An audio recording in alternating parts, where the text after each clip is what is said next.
We'll start now. Hope you can hear me.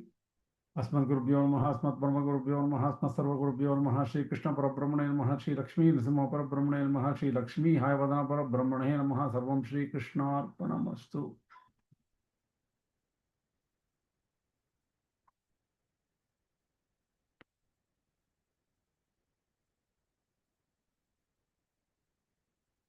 I'm just going to share my screen.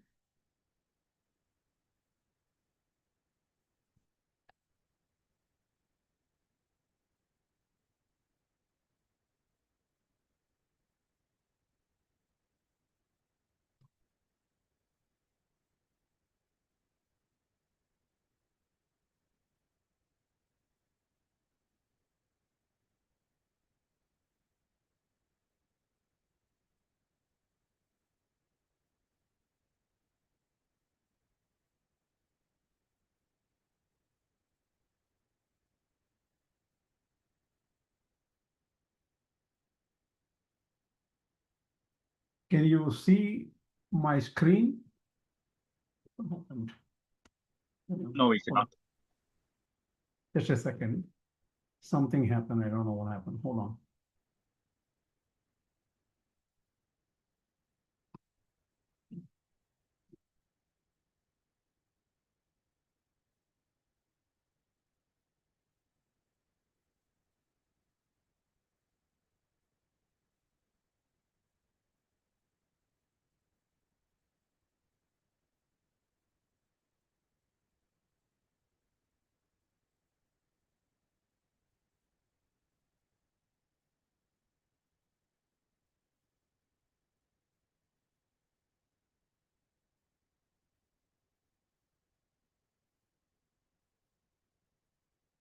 Fine, whatever it is.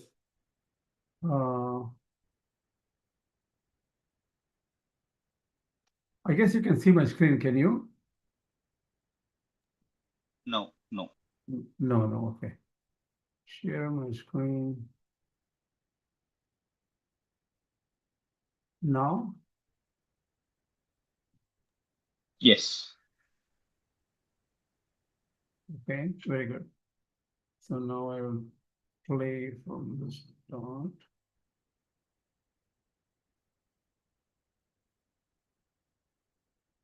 So we are on lecture 40 now. Sorry for the delay, which is always messed up.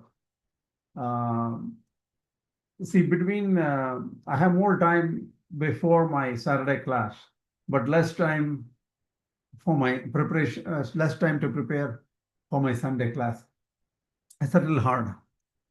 And I try to prepare for every lecture very uniquely. I rethink about it. I think before I can say anything. It gets recorded. It might as well be well thought out. Other people may have ready-made knowledge all stored and with extra memory and right allocations in their brain. I don't have such capability. Okay. How was the last lecture? Everything okay? Very helpful, Swami. Okay, excellent. Thank you for going over Īśvara. Yeah. So we will go over Īśāvāsya carefully even today. We'll continue with where we started. We'll go further. Okay. So this sentence is from the last class itself. I'm just summarizing it. So Īśāvāsya idam sarvam jagatyam jagat. So think these two sentences lead to the correct truth. What does that mean? Hold on a second. Let me just push this away. Oops. It always comes up here. Okay.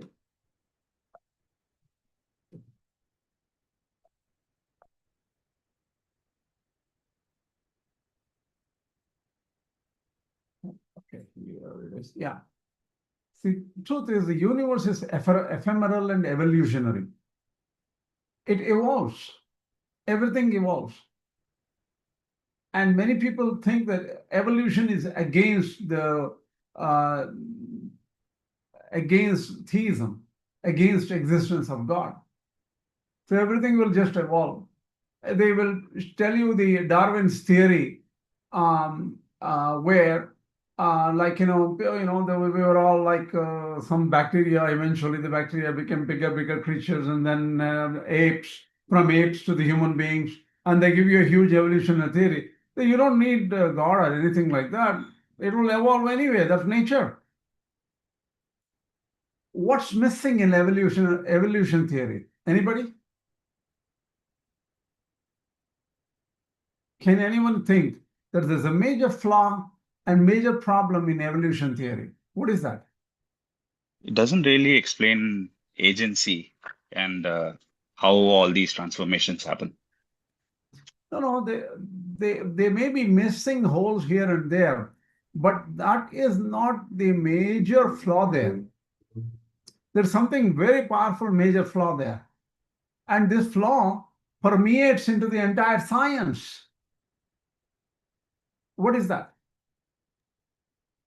Matter is fundamental, is it? Is that the case? Well, what it is there is an intelligent entity here. Okay. Science calls it consciousness. And in fact, we have talked about it for a very long time. I mean, long time back, we talked about it. What did we say? The hard problem of consciousness. You might have seen the Terminator movie, right? There, a robot can do pretty much anything. The Terminator shows what is possible from the perspective of a robot, right? That movie came out some 25 years ago or earlier. But it showed that it can see, it can react to any like an external stimuli and things like that. But there was something missing. So technology, AI and all can almost mimic anybody. Consciousness is not, which it doesn't know how to mimic. Where is the consciousness? And that's exactly why the philosopher's term, David Chalmers, used this term, the hard problem of consciousness. You can Google this, the hard problem of consciousness. You will get a minimum 100 papers on it. Every year in Arizona, Tempe or something, they do this consciousness conference, and all these big scientists, neuroscientists, philosophers, psychologists, everybody will come and join and talk about consciousness. What they haven't figured out is what is it? And every year they give you some new theory, panpsychism, pan-psychism, something else. Like they call different terms and gives different theories. Nobody agrees with each other. They have never agreed with each other. There is no solution for that. Why? Science cannot answer. It can give you information about, I know something about evolution and all those things. Evolution misses out on Atman, the consciousness. Forget about the God consciousness. Forget just our own consciousness. It doesn't know how consciousness evolved. That is, the hard problem of consciousness is different from just consciousness. How a ape evolves into a human being, how a reptiles evolve into some other type of species, that is different. Pure consciousness is not understood. So in the Īśāvāsya Upaniṣad, it says that first understand that there is this supreme principle called Īśvara, which is an intelligent entity for the purpose of which the entire universe exists. And he guides, and only under his guidance everything happens. You can gaze in the cosmos using the best microscope, best telescopes you ever have. You can probably see the black hole somewhere and things like that. But all of them belong to one entity, that is Brahman. It was created by one entity. It exists. It operates like all of us operate, only for that entity Īśvara, for the pleasure of that entity Īśvara. And this Īśvara permeates the individual self, and the entire cosmos.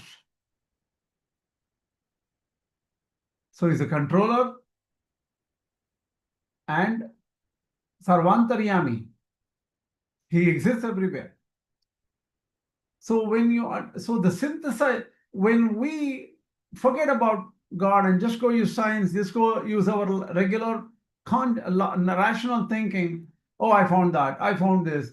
I'm not interested in this subject anymore. I'm doing this. You keep on jumping from one place to the other. You think that something else is new because you don't know the synthesizing entity, that which connects everything. And that is the intelligent Lord permeating everywhere. And it's hard to understand because the person doesn't appear. Unless you are spiritually advanced, that person does not appear. Okay. So this person's name is Vasudeva. This Vasudeva is explained in the Vishnu Purana in this verse, Sarvatra asau samastancha vasatyatreti vayyatah tatassa vasudeveti vidvadvihi paripathyate. And this verse is a wonderful verse which summarizes this. What does it mean?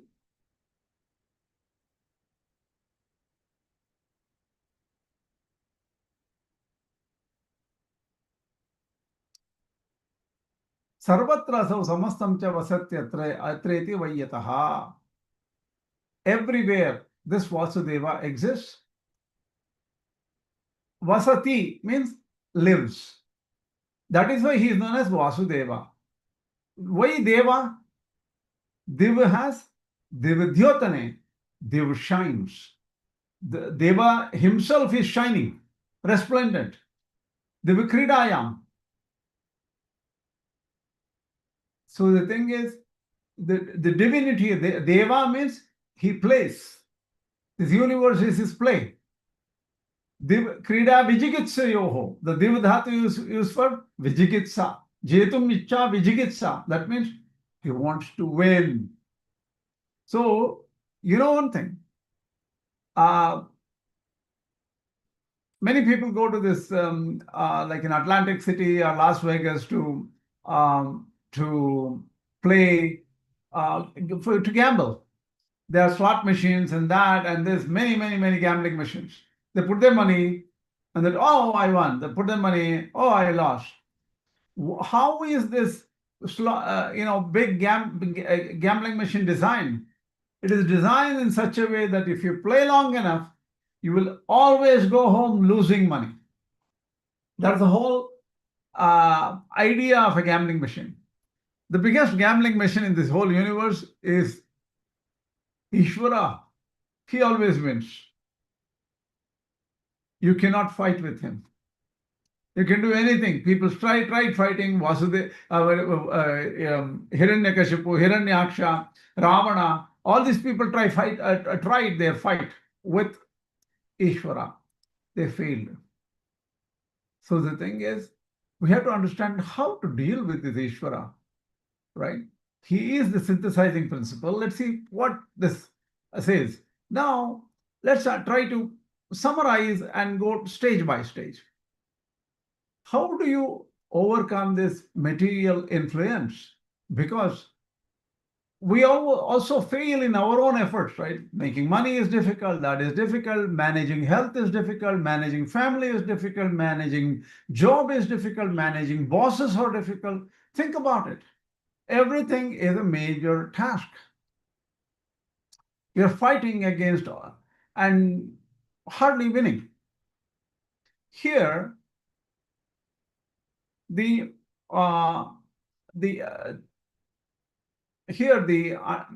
first thing is, he understands that there is an element in the synthesis. First thing is, human being first knows that he's a part of this universe. So he's just an element in this universe. He is not driven by his own energy, but by the synthesizing Lord who fully permeates him. So Jivatma itself is permeated by the Lord, but he is not driven by his own energy, but the Lord's energy. So what is it? The task is to overcome the influence of matter on self. To achieve this, what should he do to overcome the influence of matter on self? Matter has influence over us. So this conditioned life has a problem. How do you get out of this? That's the problem. So the word tena tyaktena, tena, what we understood was that indicates influence of matter. What does it mean? What it means is matter has the bhogyata brahma vishaya. We are actually progressing, and we are not just summarizing. We are progressing because Vedanta Deshika gives more and more ideas, hidden ideas within the first verse. Because the first verse is the guiding verse of the Īśāvāsya Upaniṣad. We need to understand it properly. And Vedanta Deshika indicates bhogyata brahma vishayena. All the objects around us attract and gives you a false knowledge that I can give you a lot of happiness. So we fall for the constant trap of finding happiness around us in objects. The second word, tyaktena, by renouncing, this means overcoming this false knowledge. So the thing is, our problem is bhogyata brahma vishayena. That means it gives you a false knowledge that matter has got so much of happiness to give you. And matter is very, enjoyable, right? That is the constant delusion it creates. To overcome this, one has to understand this. There is dosha bhuyastva. That is tyaktena, tena tyaktena bunjitaha. Tyaktena means giving up, overcoming this false knowledge. And this is achieved by understanding the inherent flaws of happiness derived from associating with matter. It's very important to understand. Any happiness which comes out of matter has flaws. And the Yoga Shastra clearly describes these flaws. What are the flaws? The 7 flaws of material happiness. Okay. Most people write positive things like 7 rules to get happiness. You can find the 7 rules and all those things in many, many books and things like that. People who influence lots and lots of people, they write such books, right? These 7 flaws are alpa. It is very meager. You initially think that, oh my God, I'm going to make a wonderful feast today or something, and you go cook, and finally you do the feast, and when you eat and finish it, it's okay, you forget it. Similarly, saying that anything you achieve becomes very trivial. It's alpa, asthira. It's not even there for a long time. It goes bad. Duḥkha-miśra, it causes sadness, misery, sorrow. Duḥkha-darkatva, it gives you more sorrows later. It is like a pill. You can have some sorrow and some in the form of pills. So the pills will become more sorrows later, like seeds, right? You first have a fruit which is bad, which tastes really bad, and then there are a lot of seeds around it. Those seeds will create more fruits which are really, really bad. So duḥkha-darkatva. Duḥkha-miśratva means any experience you have with matter, it's always connected with misery. Entangle.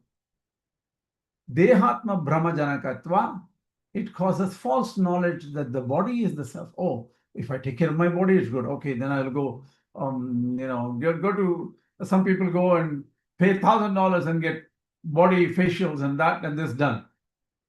Because they think that their body is the self. Oh, now I look good, I feel fresh, and things like that. Dehatma brahma-janakatva. It makes you think that the body is the self. Brahmananda anubhava viruddhatva. It is an enemy for the enjoyment of divine bliss within. So the material connection will drag you away from this bliss which is already within you. It wants to defocus you. It wants to drag your mind, intellect, and all your ambitions and work and hard work and everything towards matter itself, taking you away from the divine bliss which is already there. Bhunji, now having had the association with material body, because you're already inside it and you cannot run away from your body, and you will, even if I tell you, you won't run away from your body. Body is very important. So what you have to reconcile with this situation. Bhunji taha. You should enjoy, but with a different attitude. What is the spiritual detachment? How do you get the spiritual detachment from material pressures? So the enemy of the divine bliss is enjoyment of the world, but the body is inevitable. You cannot live without a body. So you have to reconcile. How to reconcile? You have to understand, even while the thing is, the moment you have contact with matter or anything like that, pleasure, pain, hot, cold, all those experiences will never go away. Matras parshastu konteya shitoshna sukha-dukkadaha agama payino nityaha tam stitikshasva bharata. You have to tolerate them. Then you should always be cautious and ever watchful of the evil that befalls. What is the evil? Because matter can always attract you away and push you into those sevenfold problems. So being cautious makes you aware.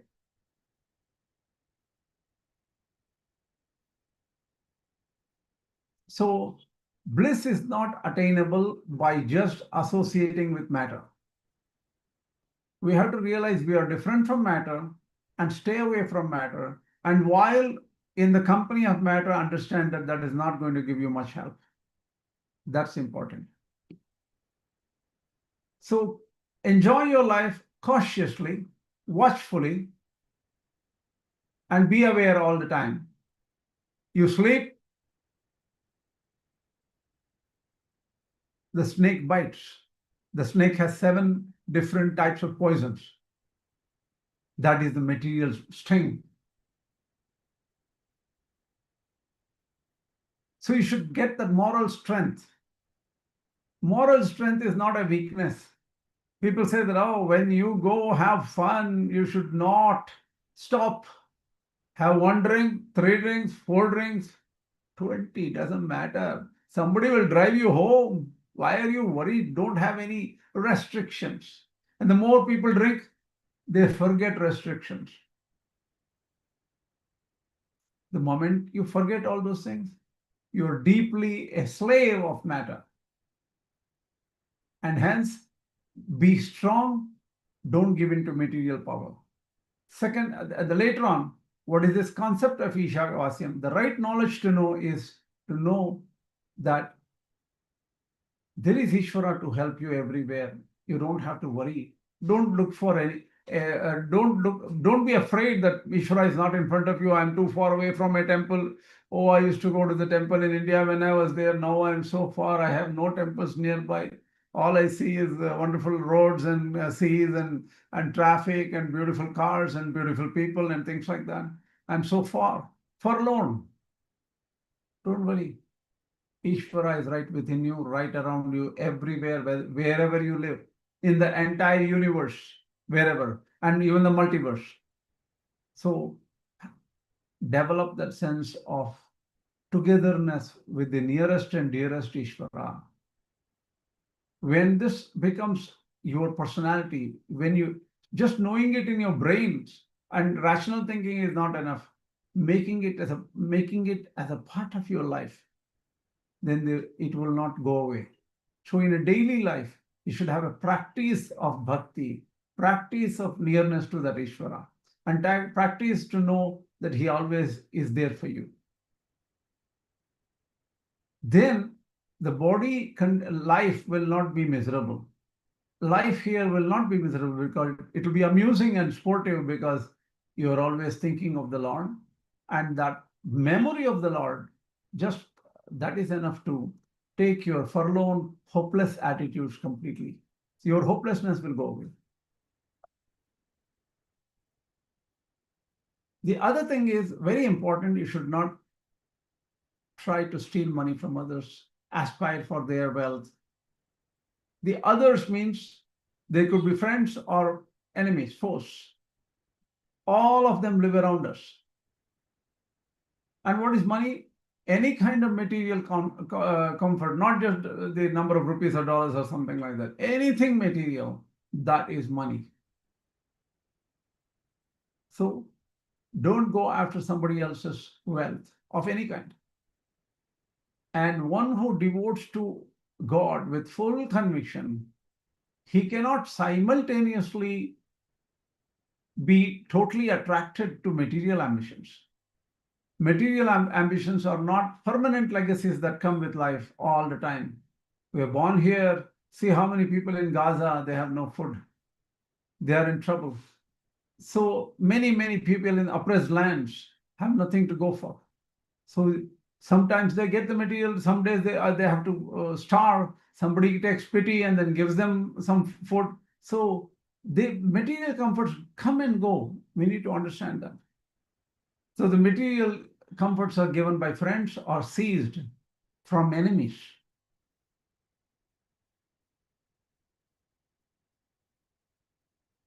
So the thing is seeking, if you have a strong seeking for material happiness, then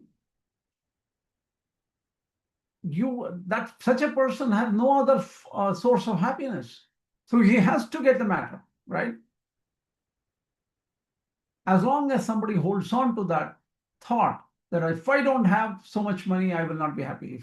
See, there's money enough to live and money enough to show off or money enough to compete with others. So you have to understand what is the limit of money one needs.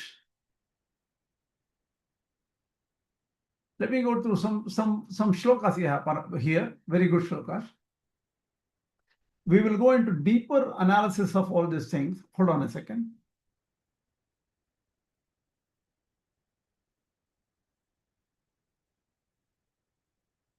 Yeah, we'll go into deeper analysis a little later. I'm just giving you an overview here.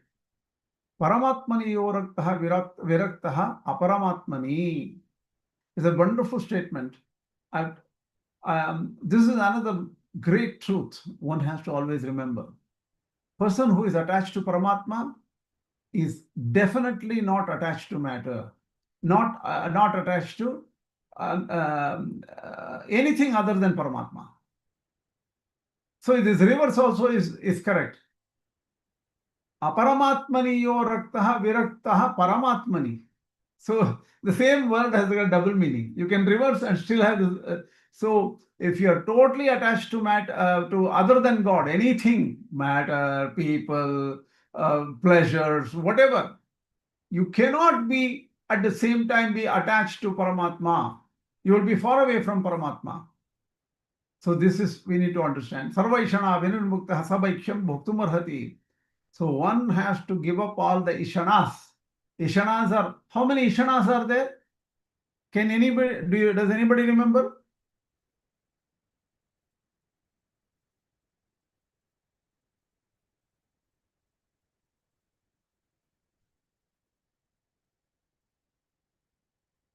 Are you hearing me? Yes, Swami. Swami, I have not heard of it. Can you please tell? There are three Īśaṇās. Īśaṇās are desires. Three desires. Puttareshana. Puttareshana is attachment to have children. That also means attachment for pleasures. Vitteshana means attachment to have more wealth, money. Lokaishana means attachment to have more fame. These three one should give up. Sarvaishana vinirmuktaha, all desires have to be given, and only such a person is eligible to receive alms while he begs. So a person who has given up all attachments, only he should become a monk and get alms. So what do you call, becoming a monk is also not easy, very difficult.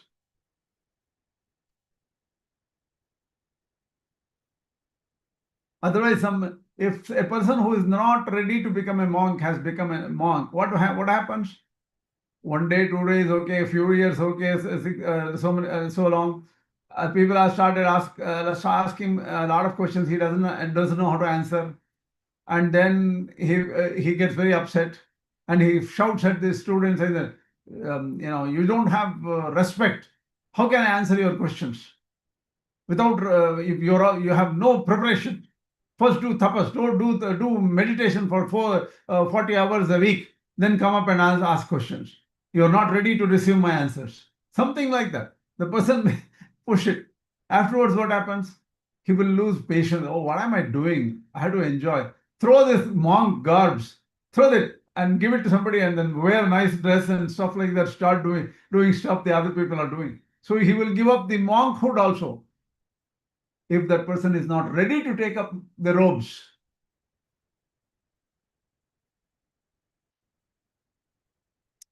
Now, let's go to the next verse.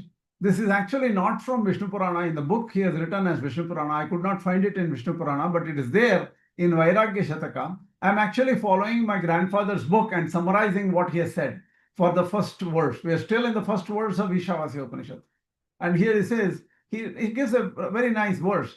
Paramasuhrdi bandhu varga kalatre suta tanaya pitru matra bhritya varge shatagati rupayati vyortha trishnam purusha pashuhuna vasudeva bhaktaha.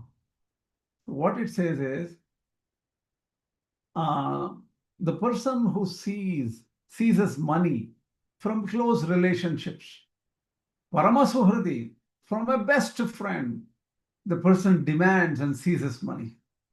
It could be even a relative, bandhu varge, kalatre, from a wife, from suta, from children, from son, suta tanaya, that means daughter, pitru, from father, from matra, from mother, bhritya varge, from even servants. This could be anybody. See, this happens. This happens in every Ponzi scheme also in the world, right? They will unknown people, they will say, okay, I have started a fund or something. You put money into it, I'll give you 5 times your money back or something like that. And he takes all the money and goes off. This happens all the time. So, but the thing is, person who tries to seize money, demands money from all these close relationships and friends and well-wishers and whoever, that person, shatagati rupayati. So the thing is, he's first of all a wretch, right? He's a cruel wretch, and he's an animal in human form. And that shows his complete loss of human dignity and spiritual values. He's so bad, yes. And such a person can never be a devotee of Vasudeva. The exploitation of intimate relationship disqualifies one from genuine spiritual practice. That means once a person starts exploiting, the person loses the capacity to do any spiritual practice. The person will not have any peace of mind to go after spiritual goals. So ethics, or the fundamental 101 for spiritual practice.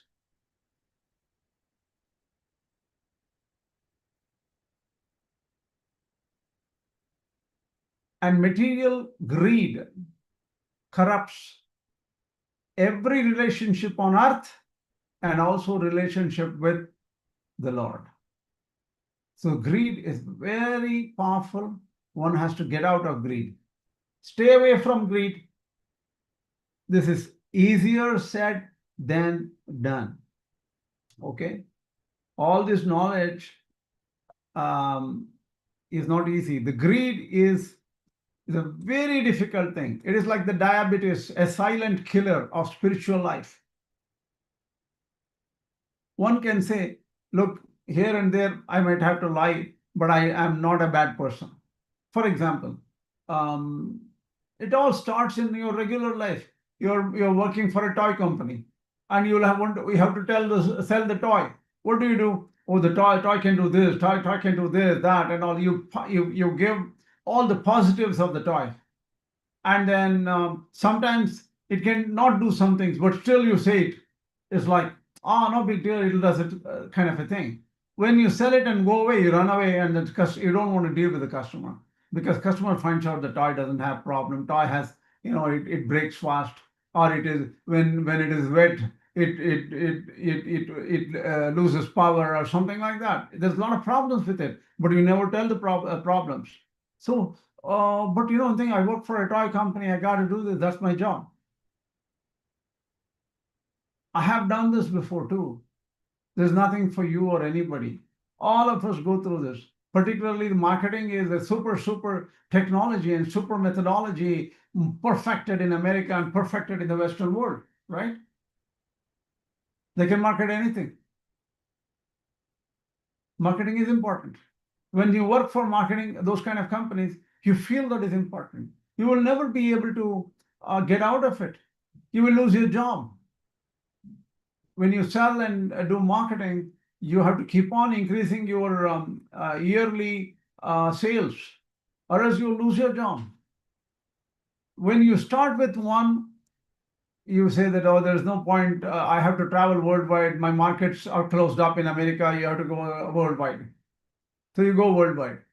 Then you travel worldwide, your eating habits are affected and everything is affected, your timing is affected. You cannot do your daily duties at the right time. You said, okay, while traveling, I have to reduce. In fact, there are some Shastra statements which say, while traveling, you don't have to do this. In Sanyavana, you can just do some mantras, and this one, that one, you don't need to do daily duties that much. You can manage. And eating habits here and there, you can't expect pure vegetarian food somewhere. You will have to mix up some things.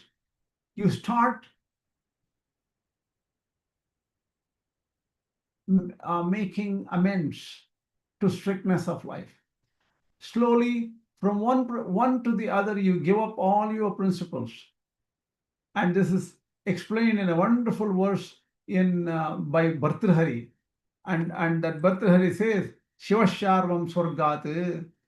Ganga was in Swarga before, in heaven. She fell down to Shiva's head. Swargat, Pashupati Shirastah Kshitidaram. From there, from the high Himalayas, from the lofty mountains, she gushed to the earth. Adhodo Gangeyam Padava Udarat Uttangad Avanesh Chapi Jaladhim. Human could not stay on earth. It went down into the ocean, and now deep into the ocean it is somewhere there. Viveka Bhrashtanam Bhavati Vinipata Shathamukaha. People who have lost their wisdom, Viveka, their fall happens in 100 ways. You won't even know. 1,000 ways. You won't even know. In fact, sometimes a single lapse of judgment in wisdom, there is miserable fall of that person. Some people have become from multi-billionaires with a single mistake they did in their business or something. They have become paupers in the immediate next few years. So judgment is very important. Have your wisdom always protected. This was not in my grandfather's work. I remembered it and I just put in actually. So coming back, one thing I want to just summarize from my own life. Definitely, one can say you cannot survive through marketing and all those things. That is why in the Shastras they say the what do you call, if you try not to go to Vaishyavritti. Vaishyavritti is business, right? Business has its problems. Once you get into business, you will never be able to say, I won't do this, I won't do this. Because once you, that is your bread. Your children will go hungry, your wife will go hungry if you cannot do business the way it has to be done. And invariably, business will have a lot of lies and improper conduct. They would say, I was in marketing, miserable if you think about it. I was in marketing. I said, oh, I cannot earn by doing Vedadhyanam, no money in Vedadhyanam or studying or teaching and going into a temple. Who will give money for the temple? Even the other beggars will get more money. I will be just sitting there. So I said, okay, I'll give up all my, my Kula Dharma, the nature of the work we do in my home. I give up and go out and do all these things. Finally, what it says is, if you can hold on to your dharmas, then what happens is it's better. But if somebody is a Vaishya to start with, they can do their Vaishya dharma. But there you should also slowly give up. This is not about who you are, and that's why this is important. Īśāvāsya is important to everybody on earth, to an Eskimo, to a Muslim, to a Christian, to anybody, it doesn't matter. Our Upanishads don't have a religion. The classes, Brahmana, Vaishya, Kshatriya, they're all later on dharmic separations, division of labor.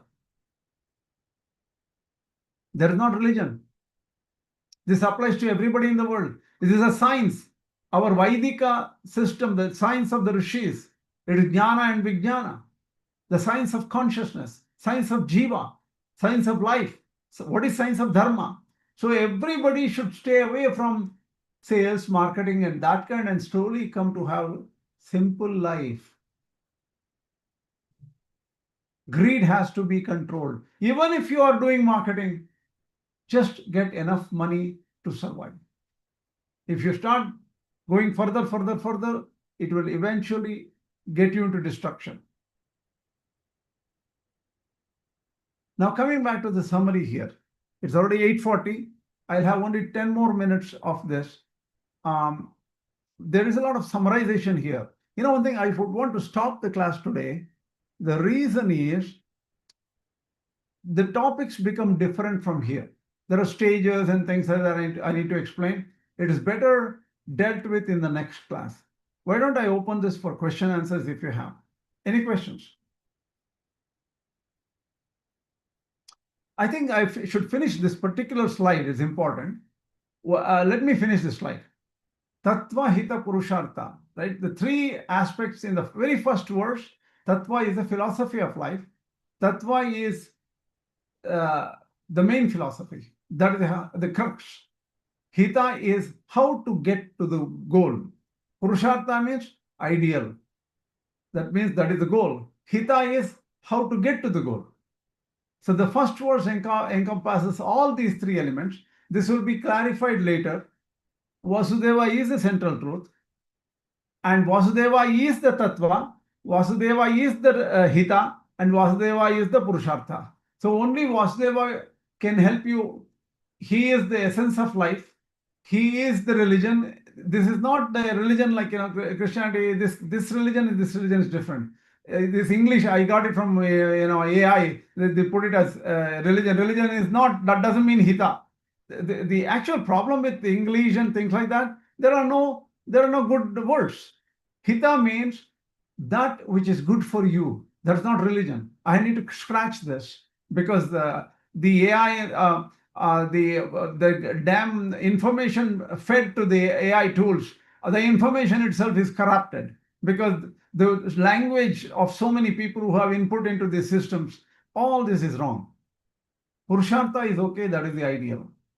So knowledge is not, so Īśāvāsya is not exclusive to any particular class of people. It's very clear. It's not for Brahmana, Vaishya, Kshatriya, nothing specific to anybody's system, any religion, no. It is not only meant for anchorites or monks or forest dwellers or sannyasis. This is for everybody in this universe. You have to understand that you have to become closer to Īśvara. You have to understand Īśvara. He will help you. He is the goal. He is the friend who will take you there. He is everything for you. This is very important. With this, I'll stop.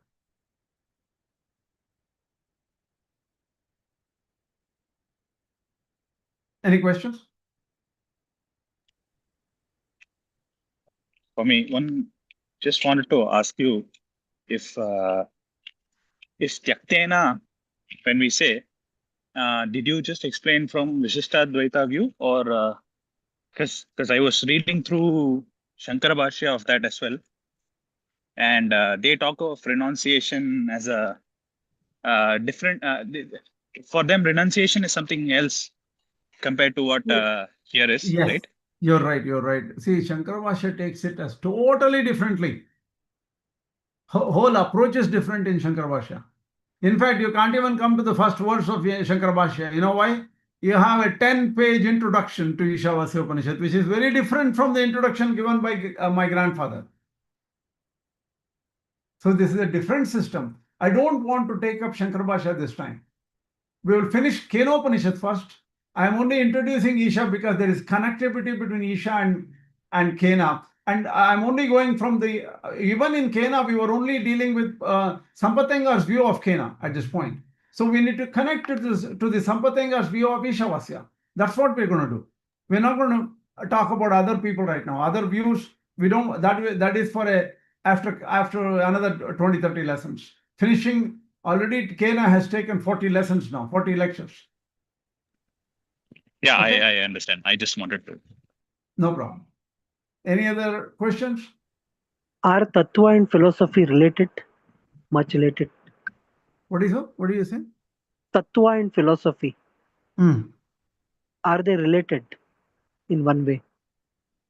See, philosophy in English generally means liking of wisdom, right? That's all, attachment to wisdom. Tattva means the real truth, the origin, the power behind everything. That is known as Tattva. So they're all similar things, but they're not exactly identical. Okay, thank you. All right. If you don't have any questions, we'll get to the next class. Some other time next week, we'll do Bhagavad Gita. In 15 days, we'll come back to this Īśāvāsya continuation using my grandfather's work. Okay? Asmat Gurubhyo Namaha, Asmat Paramahambhyo Namaha, Sarva Gurubhyo Namaha, Shri Krishna Parabrahmane Namaha, Shri Lakshmi Sama Parabrahmane Namaha, Shri Lakshmi Hayavana Parabrahmane Namaha, Sarvam Shri Krishna Namaste. Namaskar. Namaskar. I'm just trying to shut off.